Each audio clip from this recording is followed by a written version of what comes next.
The book is here. The book is here, my friend. I'm so excited to announce that my new book, my first book, Be Seen, Find Your Voice, Build Your Brand, Live Your Dream, is officially available for pre-order. Oh my gosh, such an exciting moment. And I'm so grateful that you are hearing this because it means that you can go pre-order and get some of my really dope bonuses. Now, I love to incentivize people to take action fast because momentum begets momentum. So I want you to go and pre-order. And when you do, head on over to jengottlieb.com/beseen and put in your order information so you can get the bonuses for pre-ordering. The bonuses are amazing. First, immediately you're going to get the recording of me reading the introduction and the first chapter to the book. So you can listen to the intro and the first chapter before anybody else. And it's me reading it, so you're going to get a lot of different little behind the scenes nuggets. You'll also get a special invite to my very first Manifestation Masterclass virtual event. Now, this is a 2-hour virtual event that I'm going to do where it's the first time I've ever taught manifestation in that kind of atmosphere where it's a place where you can ask me questions and we're together on Zoom. It's going to be epic. So everybody that pre-orders is going to get an opportunity to join me for that manifestation masterclass. So I can't wait to see you there. I'm so excited for you to get the book in your hands and for you to get those amazing bonuses. So go on over to jengottlieb.com/beseen and order your book wherever you want to order it from, but put that order number into the website so you can get the bonuses. Go do it. I dare you. Can't wait to hear what you think. Lean into what makes you unique and different. Love yourself more than you care what other people think. It's okay to mess up. It's okay to fail. All of those failures are going to lead you to your purpose that you don't even know what it is yet, and that's okay. You don't need to know. You'll figure it out as you go, but clarity only follows action, and sometimes action's messy.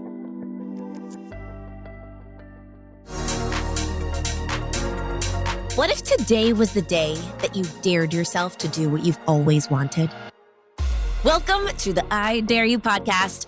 I'm your host, Jen Gottlieb, and together we're going to step outside of our comfort zones and into our best lives, one dare at a time. So come on, I dare you to dive right on in. Hello, my friend. Welcome to the I Dare You podcast. Today we're going to do something a little bit different. Many of you know, some of you don't, that I do Get Ready With Me every single morning, Monday through Friday. And what that is an Instagram Live where I answer all of your questions live on Instagram while I put my makeup on. I've gotten lots of DMs from you guys that are on the Pacific Coast saying, oh my gosh, it's too early for me. I miss it every time. I'm so bummed. Where are the recordings? And we don't save the recordings.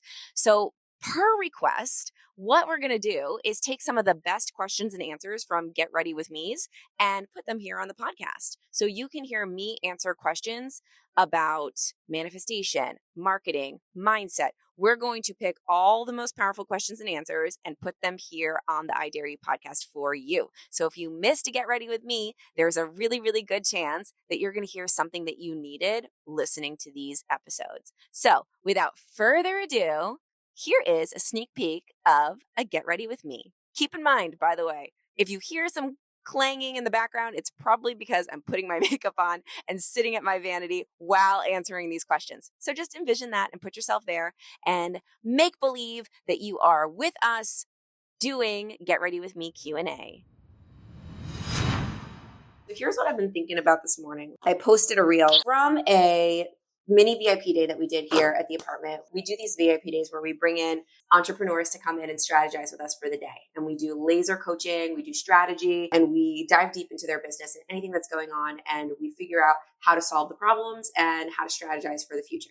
And a question that I got asked from one of our entrepreneurs that was here with us last time was, I feel like there's so many people out there that do what I do. Like everybody's a life coach. You'll see this video when I post it later. Everybody's a life coach. There's so many life coaches. There's so many empowerment coaches. And the first thing that I said to her is, well, let's take a step back. The reason that you think that there's so many life coaches and so many empowerment coaches is because that's the industry that you're in. And I guarantee you that you follow a lot of life coaches and empowerment coaches. So you're going to see a lot of that on your feed. So it is going to look like there's a lot of people that do the same thing as you. But here's the thing. Okay. Yes. No matter what industry you're in and no matter what you do, there are going to be other people that do the same thing as you. I hate to break it to you. There's always going to be somebody out there that does something similar, maybe the exact same thing. And we talked about having an abundance mindset and understanding and knowing that just because somebody out there does the same thing as you doesn't mean that they take anything away from you. In fact, somebody else out there doing the same thing as you, if you look at it with a different perspective, can actually be one of the greatest gifts of all time. If you learn to lean into that person and you learn to actually understand that that person is paving the way for you in a lot of ways. They're showing you what works, what doesn't. They're proving the concept that other people are trying to do this, so it's probably a good idea to continue doing it. And also, if you can lift up each other, it can help lift up the entire industry. And the more time that you spend worrying about your quote unquote competition and trying to bring them down or trying to control what they're doing, which you can't, the less time you're going to spend building your business and building your brand. It's only going to take away from you. It's not going to take anything away from them. All right. But here's the thing about other people in the industry or in your industry that are doing the same thing as you. You want to be able to stand out. You do. And that's understandable. And she said, this woman that asked me this question, she's like, how do I stand out when I feel like there's so many life coaches? And it's very, very, very, very, very simple how you stand out from the crowd. And it's actually way easier than you think. You don't need to do anything crazy. You actually just have to lean into being you. Because here's the thing. Let's talk about life coaches. There's probably thousands, maybe millions of life coaches in the world. Okay. But there's only one you. So the woman that I was speaking to, her name is Noelle. There's only one Noelle on the planet Earth. There's only one Noelle that speaks like Noelle, that has the same story and life experience as Noelle, that has the same mannerisms and the way that she speaks. There's only one Noelle. So if Noelle tries to be like every other life coach on the planet, it's not going to make her stand out from the crowd. It's actually just going to make her like everybody else. So why would they choose her? But the more that she can separate herself just by being her, the uniqueness is what makes you different. It is what makes you stand out. It is what makes certain people connect with you and not anybody else. The more she doubles down on that, the more she's going to stand out from the crowd, the more she's going to build her brand. And I can share with you personally, the more that I share like the weirdness of myself and my life and my story, the more messages I get from you guys saying that you connected with me for that specific reason. So the more that I can be unique, the more I'm going to actually separate myself from the crowd. And the only way that I can seriously, really, really be unique is to lean into the things that only I possess, which are the way that I talk, my mannerisms, the fact that I'm really loud, whatever, that I'm silly, that I'm goofy, the things that I say that only like are like Jenisms. And you guys all know you have this. Only you do and say. You've got, things, hobbies that you like or parts of your story of how you got started or how you found yourself in this industry or where you grew up or what you had to deal with in your life that are only unique to you. And the more that you can double down on that, the more that people are there's going to be certain people out there that only resonate with you. And that's how you stand out. And that's also how you attract customers and an audience of people that you're obsessed with, that love you for exactly who you are. It's very, very exhausting to try to be somebody that you're not. Okay. I tried for a really long time. I was on a TV show about heavy metal music and I hated heavy metal music. And it was exhausting trying to keep up with that. My hair fell out because I was bleaching my hair all the time. I had no hair. I didn't feel like myself. I had to spend a lot of energy and time researching heavy metal music and pretending that I liked it. It was really exhausting. Keeping up a front is tiring, but when you can start just leaning into who you are, that's so easy. It's like the easiest job of all time to just be you. The only thing is that when you're you, it's a very vulnerable place to be as well, because you're like, oh shit, if people don't like me for who I am, what does that say about me? And that's scary. But I said this, one of my mentors gave me the greatest piece of advice ever. And he said, when you love yourself as much as you care what other people think, you'll change your life. So what if you could just lean into truly loving you for all of your messiness, for all of your imperfections, for everything that you are and everything that the universe or God or whatever it is that you believe in made you to be you. You're one out of whatever. We've got billions of people on the planet that possess some of those really unique things that are only you. And what if you leaned into them and you learned to love them and embrace them? Then what everybody else thinks doesn't fucking matter anymore. I have my amazing new team member, Chloe, who's sitting across from me right now. And I'm kind of talking to her because she's young and she just got out of college. And if I just got out of college, if I just got out of college, oh my God, I would say this to me: lean into what makes you unique and different. Love yourself more than you care what other people think. It's okay to mess up. It's okay to fail. All of those failures are going to lead you to your purpose that you don't even know what it is yet. And that's okay. You don't need to know.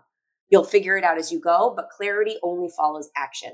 And sometimes action's messy. In fact, most of the time, the best things come out of the messiest actions, the failures, the mess ups. So be brave enough to love yourself enough to put yourself out there if that's what you want to do. Again, there's lots of nuance in this. If you don't want to be seen and you don't want to build a brand or be online and stuff like that, that's A-okay. That's cool too. But what if you allowed yourself to really love yourself for who you are within your family or your relationships or your job that you're in? How do you get over the fear of failure and perfectionism? I am actively dealing with fear of failure and perfectionism on a daily basis. Yes, it's gotten a lot better. I've gotten a lot better at failing than I used to be because I have a lot of practice. And the more we practice, the better we get with anything. But I still experience it. And I get to talk to a lot of really successful people regularly. And I always ask them if fear ever goes away. Always. It's like it's my favorite question to ask people that have built billion-dollar businesses. I'm like, okay, are you still afraid? Like, do you get imposter syndrome? Does it ever end? And every single one of them always says to me, it never goes away. Fear never goes away. It's always going to be there. In fact, the more successful you become, the higher the stakes become sometimes. So fear just gets even stronger. The thing that does get better though, is that the more that you practice moving through that fear and the more that you practice getting to the other side and doing it with fear there anyway, the better you get at it, the more courageous you become. The entire first section of my book is called Be Courageous. And it's all about moving through fear, not becoming fearless, because we're not going to become fearless. We're human beings, and that's okay. So if someone says to you, you got to be fearless, I want you to high five them and then walk away and know in your heart, it's okay. I don't have to be fearless. I just have to work on fearing less. And the way that you work on fearing less is by practicing doing things with fear there anyway, is by practicing doing things imperfectly and understanding and knowing each time you do something imperfectly or messily or it doesn't work out that you don't die and nothing bad happens. Or maybe something quote unquote bad happens, but you needed that thing to happen to learn something to do it better the next time. All right. So life, it gets lifey sometimes. We fail, we mess up. It hurts. It sucks. It's absolutely no fun. However, all of those failures and mess ups are the reps. They're the reps. It's the practice. It's like when an athlete, let's think about somebody like Michael Jordan. Let's think about the greatest of all time, the greatest basketball player of all time. Now, I'm not a real sports fan, but I know a little bit about Michael Jordan. I'm from Chicago and I just watched the movie Air and I watched The Last Dance, obsessed, because I'm obsessed with successful people and how they become successful. And when Michael Jordan, he was the greatest of all time. When he was in that moment of being the greatest of all time, he was practicing more than anybody else. He was getting to the gym before everybody else. He was staying later than everybody else, even when he was the greatest of all time. And believe me, you don't hear this a lot, but he did miss a lot of the game-winning shots. He missed them. He did mess up. He did fail a whole bunch. But all of those times that he failed, there's quotes online of him saying all of these things because I've done a deep dive on him because I think he's like a freaking unicorn, which he is that all of those times that he failed and that he messed up, they were all unbelievably important to teach him to get better at trying anyway, or the things that he needed to work on in order to be better. And that's how he became the greatest of all time, not by winning every time, not by succeeding every time, but by shooting 85,000 million times. I don't know how many times, that's an inaccurate number, but by shooting that basketball so many times and missing a whole bunch. But the ones that he missed are the ones that taught him how to sink it the next time. So we need to be okay with that. We need to be okay with failure. Be brave enough to be imperfect, my love. I can honestly say that if you want to build a brand or a business, the imperfect stuff always converts better than the perfect stuff. Okay, I posted so many perfectly curated photo shoot photos or videos that I thought were so beautiful and perfect, and they do not do as well as the messy, imperfect, me putting my makeup on, me not, being goofy in my house or not fully dry, all the things that are imperfect and just more impromptu, because people like to connect with people that they can relate to. And perfect people don't really exist on the planet. And so it's very unrelatable. And it feels like there's almost like a wall between you and somebody that's way too perfect. You can't get in there. You can't connect with them. People like to buy from and learn from people that they feel connected to. And hopefully we all get to feel connected here. That's one of the reasons why I do this, so that we can deeply connect and you can see who I am as a human and not just like an Instagram feed, because people showcase their highlight reels and that's okay. That's what this is for, right? Especially if you're building a brand, you want to showcase the greatness of your brand. But I feel like it's also my responsibility to come on here. And if I'm going to showcase highlight reels and show you a part of me that is very real, me speaking on stages and stuff like that, I also want to be here behind the scenes with you and connect in real life. Because it's not all like that. It's not all highlight reel. There's a lot that goes on that's definitely not. And often we forget that you don't know what's going on behind closed doors. I've seen so many of my friends that have posted such sparkly, beautiful versions of their lives. And I call them and I'm like, congrats. It looks like you're crushing it. Oh my God, your life looks amazing. I'm so proud of you. You're doing awesome. And then they cry to me and they're like, Jen, this is what's really going on. And I'm like, oh my God, you would never know. So I just want you to remind yourself of that if you do find yourself scrolling and looking at everybody's perfect lives and feeling like you need to be perfect too, because you don't ever know what's going on really behind closed doors. Let's talk about limiting beliefs first and what they are. Maybe you don't even know you're experiencing limiting beliefs and you're like, Jen, I have this goal, but I'm not able to get there. And maybe it's because you've got a tape playing in the back of your mind with a hell of a lot of limiting beliefs. And I still have those and I have to catch them. So the first thing that I want to say to you is if you have limiting beliefs, congratulations, you're normal, you're a human. There's nothing wrong with that. Our brains think uncontrollably, just like our hearts beat uncontrollably. And sometimes our brain thinks thoughts that aren't that nice.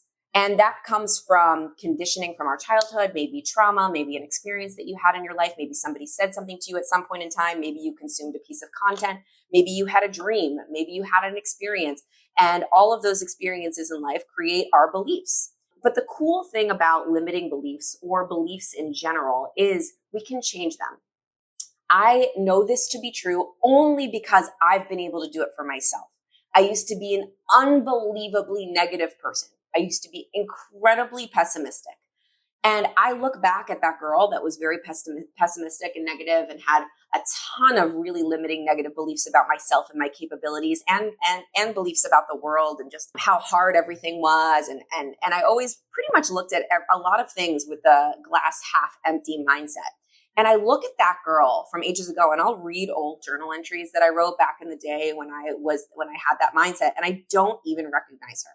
And that's good news for us because it's proof that people can change. Change is not easy. It actually takes a lot of consistency. It takes some discomfort. It takes a lot of discipline, which a lot of people don't really like, which is why a lot of people don't change because they're not really willing to be disciplined or sit in the discomfort of having to change. However, I can safely say that I've removed a lot of the limiting beliefs that I had. I still have some. They still absolutely creep in. And the more I grow, the more new limiting beliefs happen to pop up. But now I know how to address them and I know how to deal with them. And I know how to slowly but surely work my way through them and create new beliefs that are less limiting and more positive, more optimistic, and more abundant beliefs. So what I like to do is I just recognize my thoughts. So if I hear myself saying something to myself that's really negative and mean, I'll just say, oh, wow, okay. I just caught that. Sometimes you don't catch it, but sometimes you can catch it. And if you can catch it, I want you to try to really catch it. Today, I caught myself scrolling social media and having a negative limiting belief about something that I was working on and that it wasn't as good as somebody that I saw. And I just started creating this limiting belief that maybe I'm an imposter syndrome, all of that stuff. Maybe I'm not good enough to be doing this. All of those thoughts. And I caught myself and I paused and I said, wait a second, is that true? And I asked myself, is what you're thinking right now the truth? Because sometimes our brain tells us lies. And I asked myself, is it true? And I think back to what the thought is that I'm thinking. Is that true? Is that true? Is that true? And usually it's not. Maybe you have to be self-reflective and maybe some of it is. Are you not qualified to write a book? No, that's not true. Because if I wasn't qualified, then I wouldn't have gotten a book deal and I wouldn't actually have a physical book that's sitting on my table right now that I have to show you guys. I have galleys.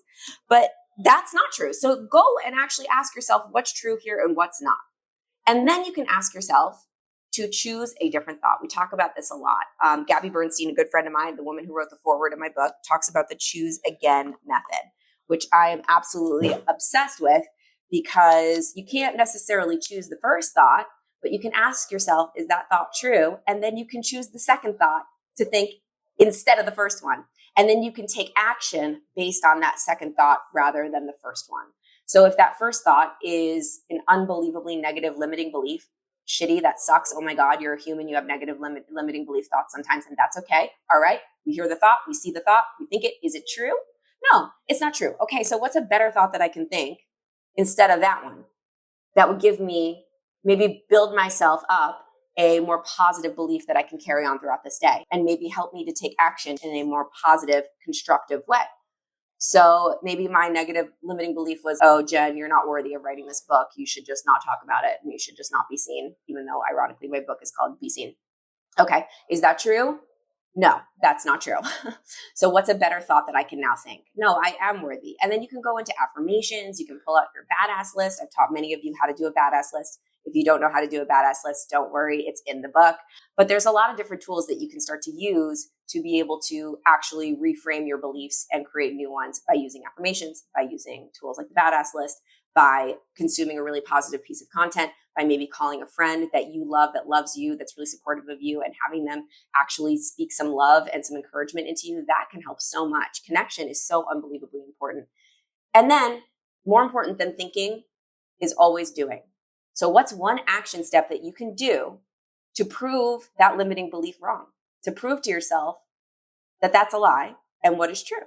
It could just simply be sticking with a little commitment that you make. Maybe it's making a commitment to yourself, like, okay, I'm going to go do something that's better for me today. Like, I'm going to call a friend. I'm going to go for a walk. I'm going to go to the gym. I'm actually going to write this page of this book. I'm going to write this paragraph. I'm going to post online. I'm going to do an Instagram live, something that'll make you feel really good. And then go take action in a positive way that's going to give yourself some momentum.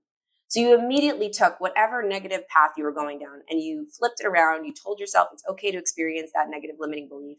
And then you gave yourself the tools to be able to flip that thought, think a new one, and then take action in that new version of yourself that has a more positive belief. And over time, by doing that consistently, changing that thought and giving yourself a second thought that's more positive and proving those lies to be lies and creating new truths for yourself and taking action in the version of you that lives in that truth, you're going to develop new beliefs.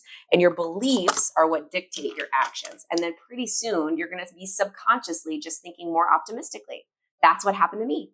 And now instead of thinking, oh man, I'm so pissed off that happened, maybe I'll say, oh man, I'm so pissed off that happened. But I immediately go to, you know what, but I'm grateful that I had that in my life for as long as I did. Or I'm grateful for this lesson because it taught me X, Y, Z. That is automated for me now, for the most part. Like it's kind of annoying sometimes because I'm like, no, wait, what's positive about this? And sometimes it's very hard to find the positive. And sometimes the positive doesn't immediately come to be. Sometimes it's just shitty. Sometimes it is, and that's okay. And you can allow it to be that. But all I want to ask you is to trust and know and believe in something that one day you'll look back and you will know why. And there will be something to be grateful for in that situation one day. It might not be immediate, but it will come eventually. There will be something, some form of growth, something you needed to learn, a relationship you needed to build, something you needed to let go of to make you a better, more equipped person in the future. There will be something. And if you have a good gratitude practice, just by like waking up every day and saying, oh my God, I'm so grateful for Makeup by Mario because this is the greatest foundation ever. That's the silliest thing, but it still puts my mind in a state of remembering that there's things to be grateful for. You're awake and alive on this beautiful day. You have this day to create what you want. You get to be who you want this day. You get to make choices this day. You have something to be grateful for. Thank you so much for tuning into this episode of the I Dare You podcast. I'm so grateful you chose to spend this time with me, but I'm even more grateful for your future self that you are building one dare at a time. So my first dare for you is to subscribe to the show and then share it with a friend who you think needs to step a little bit more outside their comfort zone and into their best lives. They'll thank you for it. I'll see you next time on the I Dare You podcast.